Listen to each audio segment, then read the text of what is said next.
ಕಾಂತಾರ ದೈವಕ್ಕೆ ಅಪಮಾನ ಮಾಡಿದ್ರ ನಟ ರಣವೀರ್ ಅನ್ನೋ ಪ್ರಶ್ನೆ. ರಿಷಬ್ ಶೆಟ್ಟಿಯವರನ್ನ ಹೊಗಳುವ ಭರದಲ್ಲಿ ರಣವೀರ್ ಸಿಂಗ್ ವಿವಾದ. ಗೋವಾದಲ್ಲಿ ಅಂತಾರಾಷ್ಟ್ರೀಯ ಫಿಲ್ಮ್ ಫೆಸ್ಟಿವಲ್ನಲ್ಲಿ ಘಟನೆ ಆಗಿದೆ. ಕಾಂತಾರ ಚಾಪ್ಟರ್ 1 ಚಿತ್ರವನ್ನ ಥಿಯೇಟರ್ನಲ್ಲಿ ನಾನು ನೋಡಿದೆ. ಅದರಲ್ಲಿ ರಿಷಬ್ ಶೆಟ್ಟಿಯವರ ಅಭಿನಯ ನಿಜಕ್ಕೂ ಅದ್ಭುತ.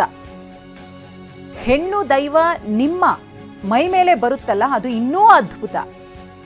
ನಿಮ್ಮ ನಟನೆ ಸೂಪರ್ ಅಂತ ಹೇಳಿ ರಣವೀರ್ ಸಿಂಗ್ ಅವರು ಅನುಕರಣೆ ಮಾಡಿದ್ದಾರೆ. ಆ ಸಂದರ್ಭದಲ್ಲಿ ಗುಳಿಗ ದೈವದ ಅಕ್ಕ ಚಾವುಂಡಿಗೆ ಅಪಮಾನ ಆಯ್ತಾ ಅನ್ನೋ ಪ್ರಶ್ನೆ.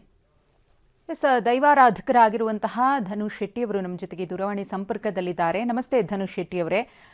ದೈವನ್ನ ಇಟ್ಕೊಂಡು ಸಿನಿಮಾ ಮಾಡ್ತಾರೆ ಅಂದಾಗಲೇ ಸಾಕಷ್ಟು ಆಕ್ರೋಶ ವ್ಯಕ್ತವಾಗಿತ್ತು. ಆದರೆ ಅದು ಯಾವುದಕ್ಕೂ ಚ್ಯುತಿ ಬರದಂತೆ ನಾವು ಸಿನಿಮಾ ಮಾಡಿದ್ದೀವಿ ಅನ್ನೋದನ್ನ ರಿಷಬ್ ಅವರು ಪ್ರೂವ್ ಮಾಡಿದ್ರು ಕೂಡ ಅಲ್ಲಿ ಆಗುವಂತಹ ಇಂತಹ ಒಂದಷ್ಟು ಅನುಕರಣೆಗಳು ಎಲ್ಲೋ ಒಂದು ಕಡೆ ನಮ್ಮ ಭಕ್ತಿ ಭಾವನೆಗೆ, ನಮ್ಮ ಧಾರ್ಮಿಕ ಆಚರಣೆಗಳಿಗೆ ಧಕ್ಕೆ ಉಂಟು ಮಾಡ್ತಿದ್ಯಾ ಅಂತ ತಾವೇನ್ ಹೇಳ್ತೀರಿ ರಣವೀರ್ ಅವರ ಈ ಒಂದು ಅನುಕರಣೆ ಬಗ್ಗೆ?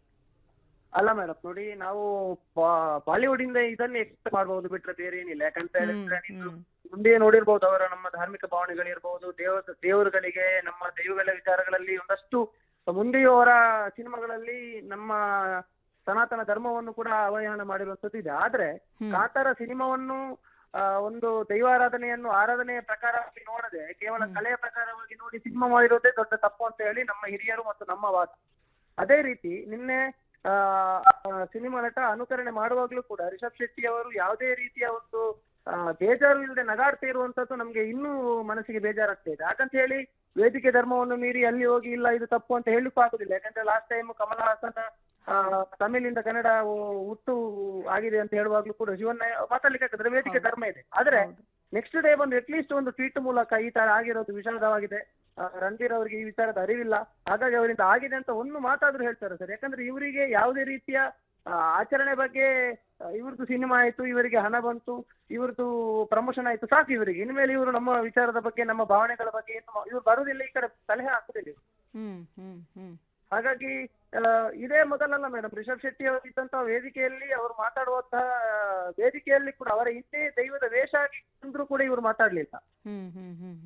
ಹಾಗಾಗಿ ದೈವದ ಅನುಕರಣೆ ಮಾಡಬೇಡಿ ಅಂತ ಹೇಳಿ ಸಿನಿಮಾದಲ್ಲಿ ಇವರೇ ಅನುಕರಣೆ ಮಾಡಬೇಡಿ ಅಂತ ಹೇಳಲಿಕ್ಕೆ ಆಗುದಿಲ್ಲ. ಯಾಕಂದ್ರೆ ಸಿನಿಮಾ ಅನ್ನುವಂಥದ್ದು ಒಂದು ಪ್ರಭಾವಶಾಲಿ ಮಾಧ್ಯಮ.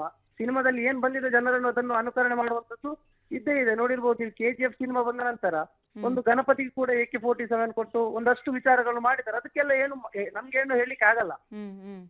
ಯಾಕಂದ್ರೆ ಒಂದೊಂದು ಸೆನ್ಸಿಟಿವ್ ವಿಚಾರಗಳನ್ನು ಹೆಕ್ಕುವಾಗ ಅದರ ಸಿಗ್ನಿಫಿಕೆನ್ಸ್ ಏನು, ಅದರ ಪ್ರಿಮಿಟಿವ್ ಕಲ್ಚರ್ ಏನು, ಅದನ್ನೆಲ್ಲ ನೋಡಿ ನಾವು ಸಿನಿಮಾ ಮಾಡುವಂತದ್ದು ಒಳ್ಳೇದಂತ. ನಾವು ಅದೆಷ್ಟೋ ಹಿರಿಯರುಗಳು ಹೇಳಿದ್ರು ಕೂಡ ಮತ್ತೆ ಮತ್ತೆ ದೈವದ ಸಿನಿಮಾಗಳು ಬರುದು, ದೈವಾರಾಧನೆ ಬೀದಿಯಲ್ಲಿ, ಪಬ್ಗಳಲ್ಲಿ, ಕ್ಯಾಸಿನೋಗಳಲ್ಲಿ, ಬಾರ್ಗಳಲ್ಲಿ ನೋಡುವಾಗ ತುಂಬಾ ಬೇಜಾರಾಗ್ತದೆ ಮೇಡಮ್.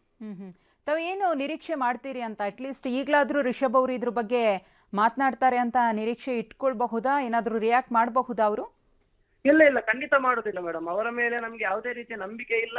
ಮತ್ತೆ ಅವರು ಬಂದು ಈ ತರ ಮಾತಾಡ್ತಾರೆ ಅನ್ನೋ ಯಾವ ರೀತಿಯ ನಿರೀಕ್ಷೆಯೂ ಅವರಿಂದ ನಮ್ಗಿಲ್ಲ. ಯಾಕಂತ ಹೇಳಿದ್ರೆ ಇಷ್ಟು ವಿಚಾರಗಳು, ಇದು ಸಣ್ಣ ವಿಚಾರ ಇರಬಹುದು. ಯಾಕಂದ್ರೆ ಇದಕ್ಕಿಂತ 1000 ಪಟ್ಟು ದೊಡ್ಡ ದೊಡ್ಡ ದೈವಗಳಿಗೆ ಅವಮಾನ ಆಗಿರುವಂತದ್ದಿದೆ.